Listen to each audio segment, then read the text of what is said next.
So, hello everyone. I'm sure some of you recognize my face by now, but I'm Megan Lebeda, Program Manager with Kirkwood Corporate Training. And today we have with us Nichole Zumbach-Harken, who is a professor from the University of Northern Iowa, and she's going to be discussing the generational forest with us today. The generational forest is meant to show us how important it is to understand our generational differences, to reduce misunderstandings, increase productivity, and encourage positive company culture. So I appreciate you all being here today. And since we have just a short amount of time, I'm going to turn it right over to Nikki. Awesome. Thank you so much, Megan. Mhm. I also am really excited to be here today. Understanding generations is something I find relatively fascinating. I am a professor in the Department of Communication and Media, and so anything that has to do with peopling is in my wheelhouse. And if there's one thing I always talk about, my superpower is understanding people. And part of understanding people is understanding the generations that we come from. And so there is a lot of hold on, let me get this working here. There we go. Maybe there. Okay. So there is a lot of controversy when we talk about generations. Some folks are like, oh, it's not a big deal. And other folks are like, oh, yes, I can totally tell the difference. And I would come from the camp that I'm somewhere in the middle. That when we think about generations, every generation has jerks. Every generation has, inventors. Every generation has people who are focused on social activism. Every generation has a segment of the population. So it's really about how do we work within those generations. And so today, what we're here for is we're going to try to gain a better understanding. How do we understand each other in the workplace? And so really covering these three things. And I have to warn you also, I'm trying to smash about what could be a 4-hour workshop into about 20 minutes. So I've taken out a lot of things, but I am going to touch on just quick some perception things that are important to think about, generational differences, and why those differences happen to be. And then, of course, opportunities for learning and growth that, the reason that we're here is to get better. So get this going in the right way. First of all, perception. Perception is all about how we understand something to be. And so if you've ever heard that phrase, can you see the forest through the trees? Can you see the trees in the forest? And so I would ask people, you look at this picture, do you see a forest? Do you see a tree? Do you see branches? Do you see needles? Right. And so one of the things that draws us into is that we all really do see something different in a picture that we are all looking at. So I'm going to pause for just a second. I am checking the chat, and I know Megan is as well. So feel free to interrupt me if you have questions. All right. So as we look at that forest and looking at that mental impression. Okay. So it's really beginning to understand, how do we think about the world? How do we sense it? How do we understand it? And so generally I would talk through these three ideas, but we're going to shrink that down just a little bit and looking at when we think about the world as it presents itself. One of the things we always have to think about is this idea of interpretation. And so if any of you have seen The Truman Show, it's a great now old movie. I showed it to my students last week and they had never heard of it. So there's that. That's where we are with the Generation Xers, is that we accept the reality of the world with which we are presented.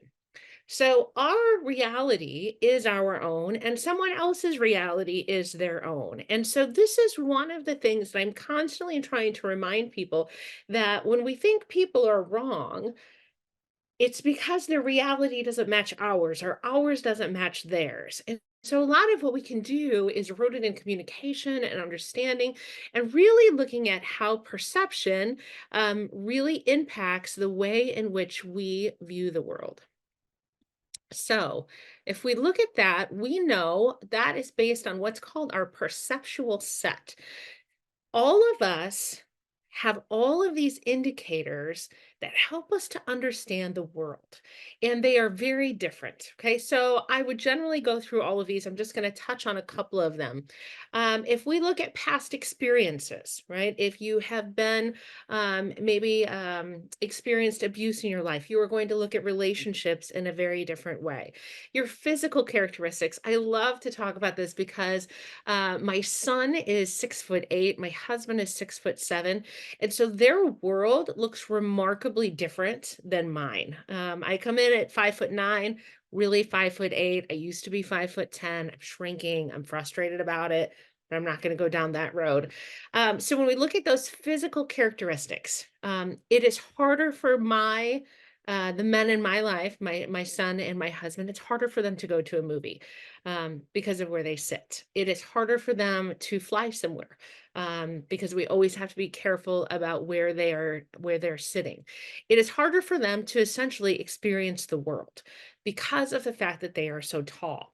Hey, That doesn't Nikki, mean, yes. I'm so sorry to interrupt. We're just getting some notes saying people can hear you, but they're not sure if your slides are supposed to be moving. Should you still be on the slide that says generational forest according to age, Oh, according to attributes? no, I should not. Okay. I have moved beyond that. So let me see what's happening here.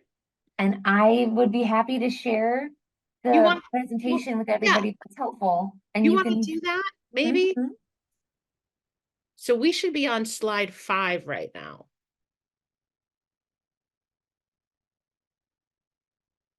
Maybe you'll That have says better. interpretation. Yes. Okay. Hi, Laura. I see you here. Hi, Shelley. I'm looking through to see some folks. Okay.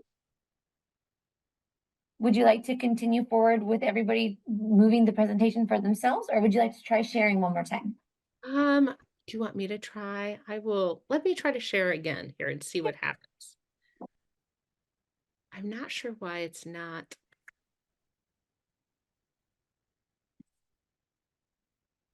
Hmm.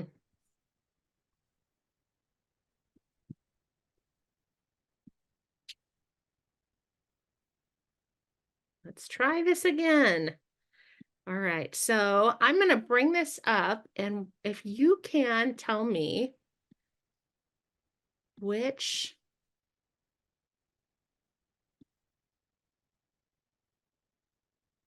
I'm going to go presenter view.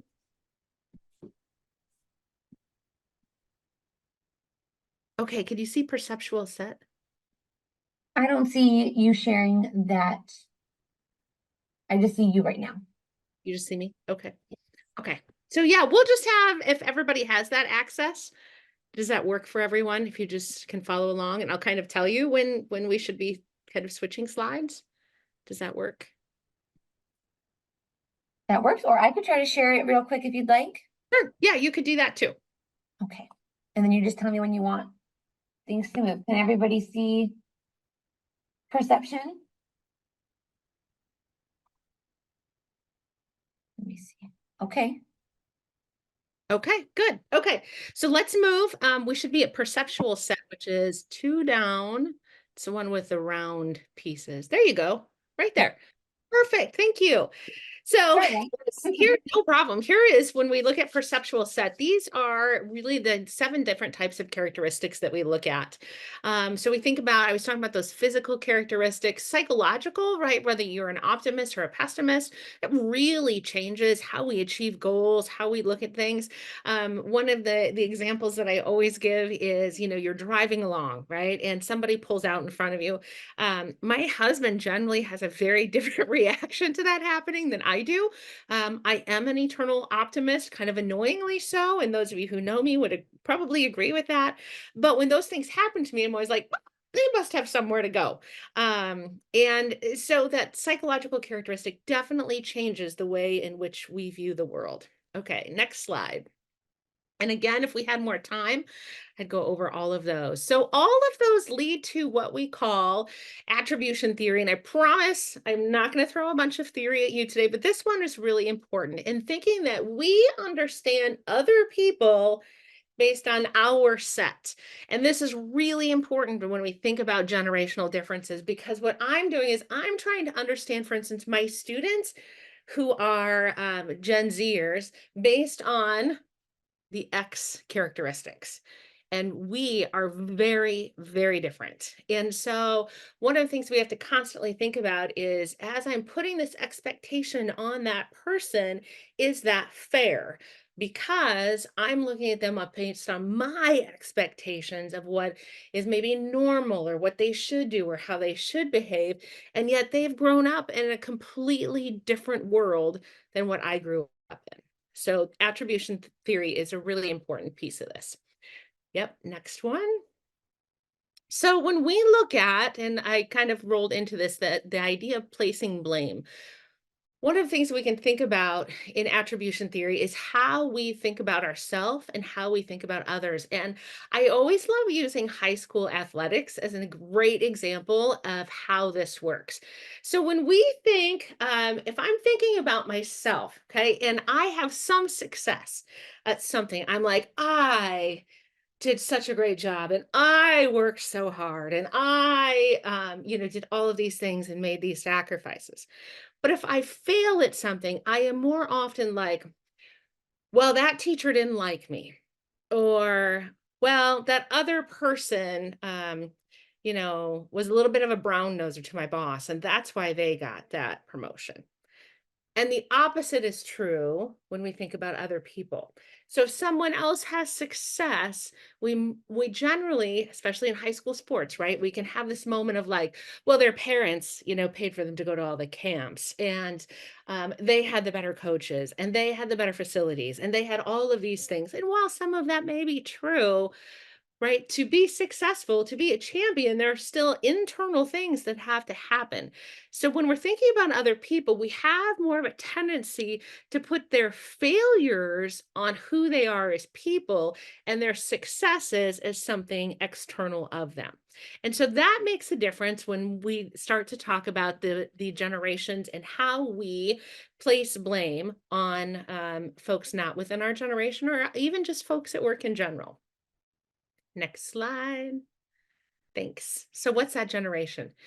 Lots of controversy about this. Okay. I've happened to follow, her name's Jean Twang. She's a lead researcher in all things generation. And what she looks at is a group of people who share major historical events and technology changes. And so, you have that moment like technology changes. Well, haven't those just occurred in the last 20 years? No, they haven't, right? We went from, I'm sure that the first time somebody invented fire, right? The parent was probably like, wow, how lazy are we going to be now that we have this thing to keep us warm? And so there's this idea that even the invention of fire was technology. The invention of wheel was technology. The invention of a washing machine made us lazier. The invention of a car, the invention of a faster car, right? That we know how this technology changes, but those changes and major historical events change the way in which we behave, the way we think, the way we have ideologies about human rights, right? About voting patterns. They change the way that we worry about things. They change our communication styles. And certainly they change the way that we work in organizations. So, yep, go ahead.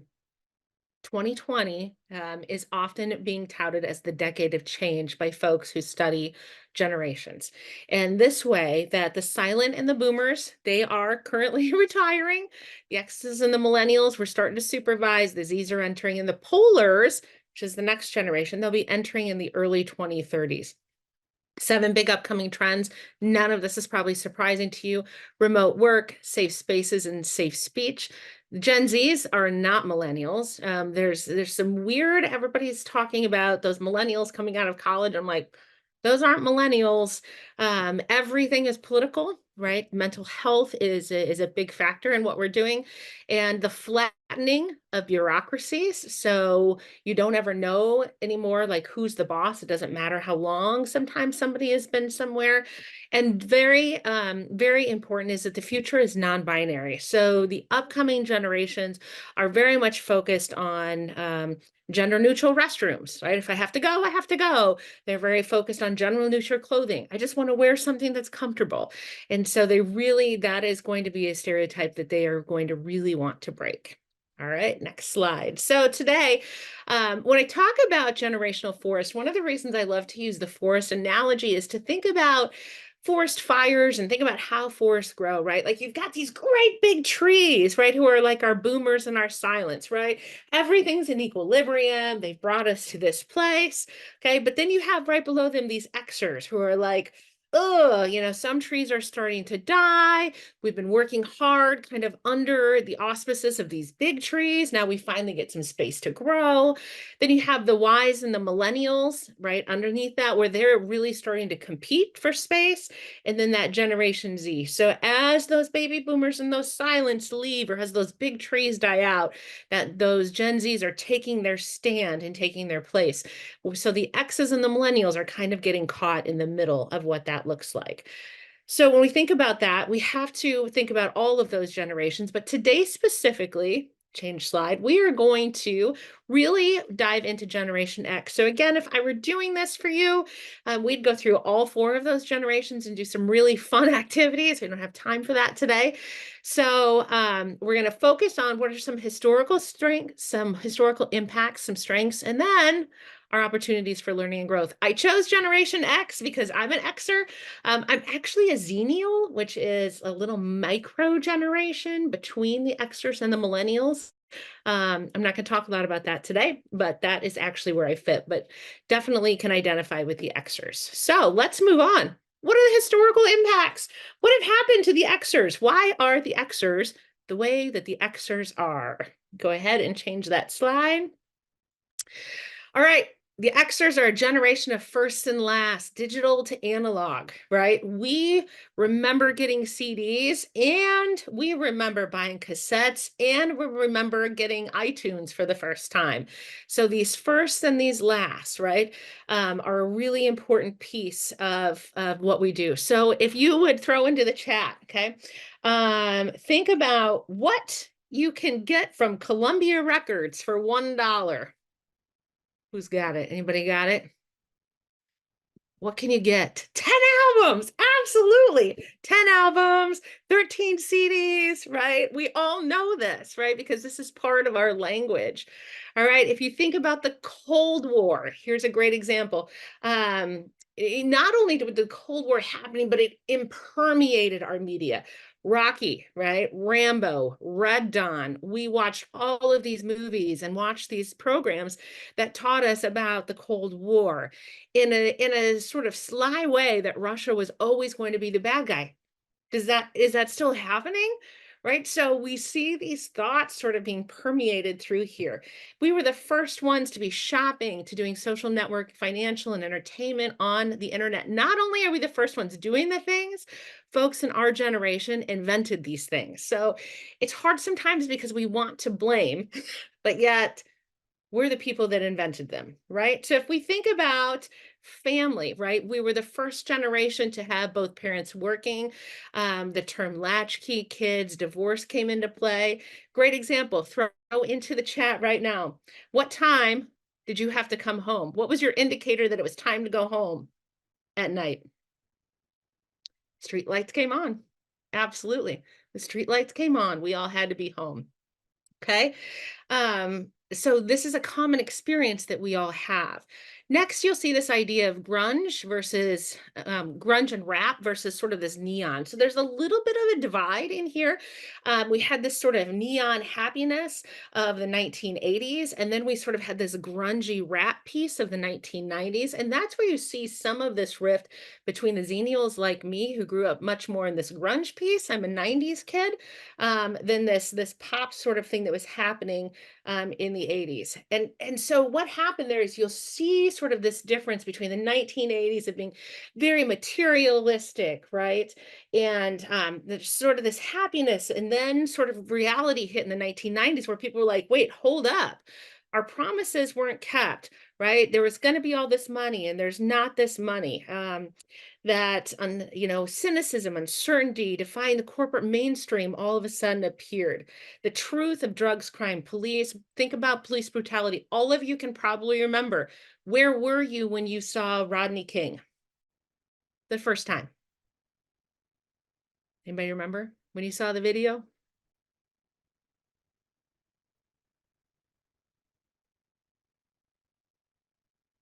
No. So I remember I was sitting in my parents' in our living room, right, and saw for the first time Rodney King get pulled out. So there was this stark difference of what the promises had been to than what we were experiencing. Okay, in LA on the nightly news for sure. We were also the first generation of what we would call united pop culture. This is one of my fave one. Are you ready?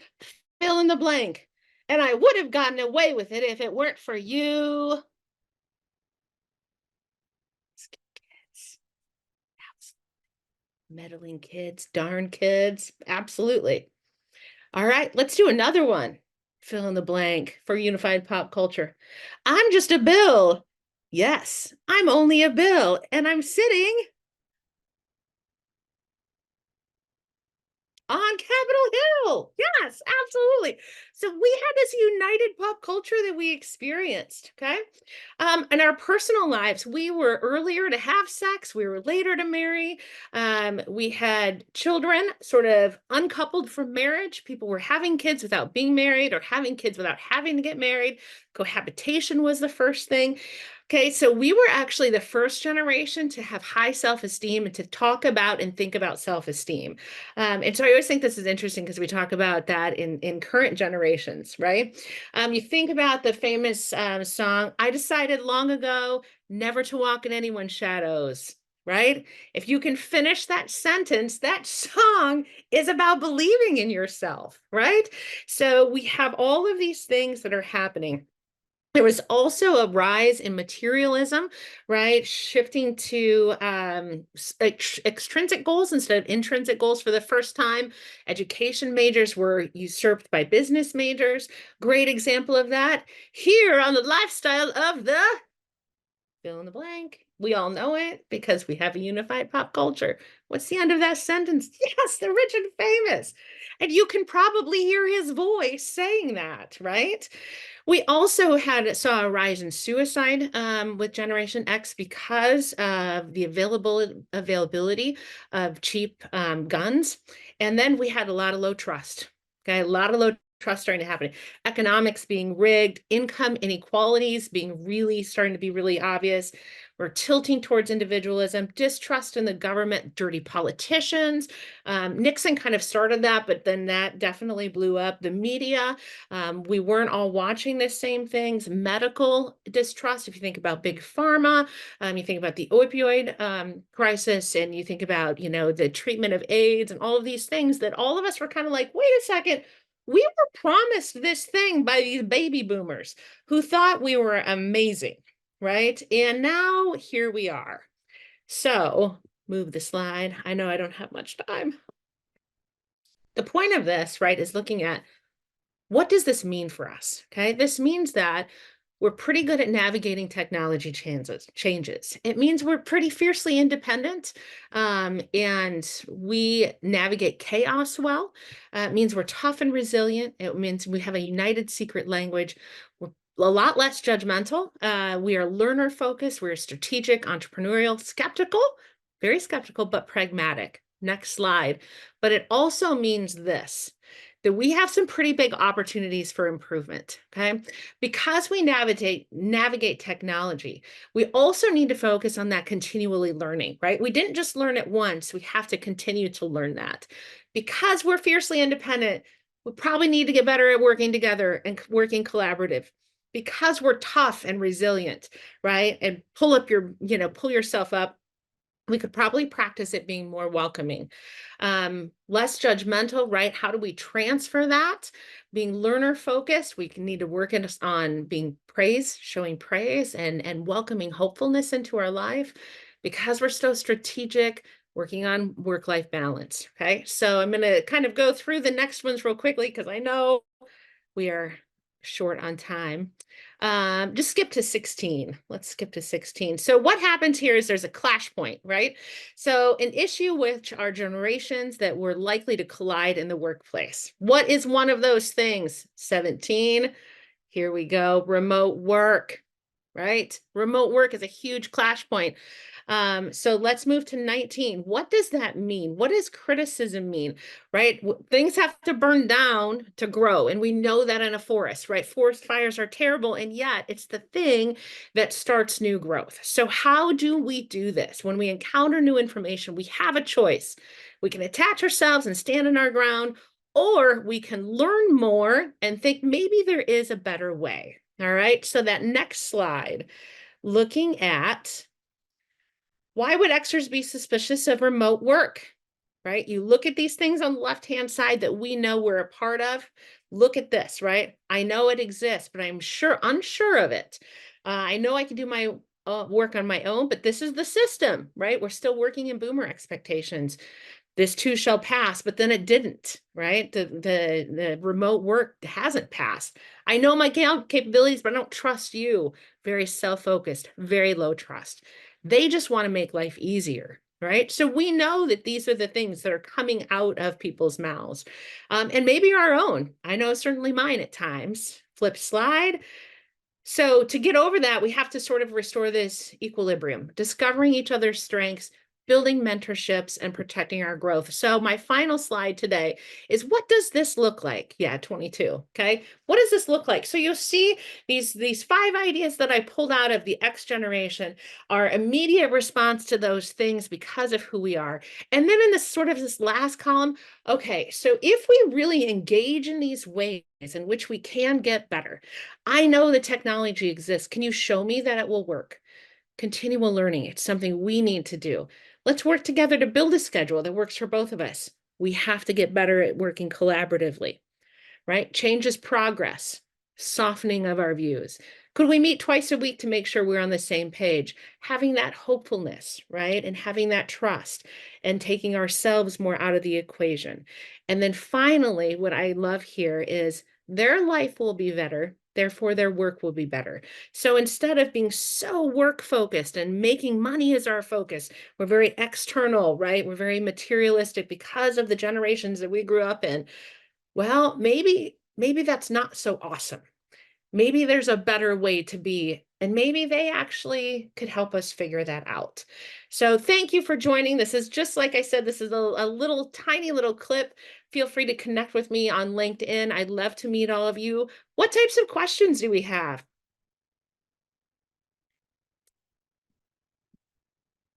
Yeah, now would be a great time for any questions that you have to be put in the chat while we finish up here. I'll be happy to have Nikki answer them. Yes, I'm also absolutely. sorry, I'm also going to be launching a quick poll that you can take just to tell us what you thought about today.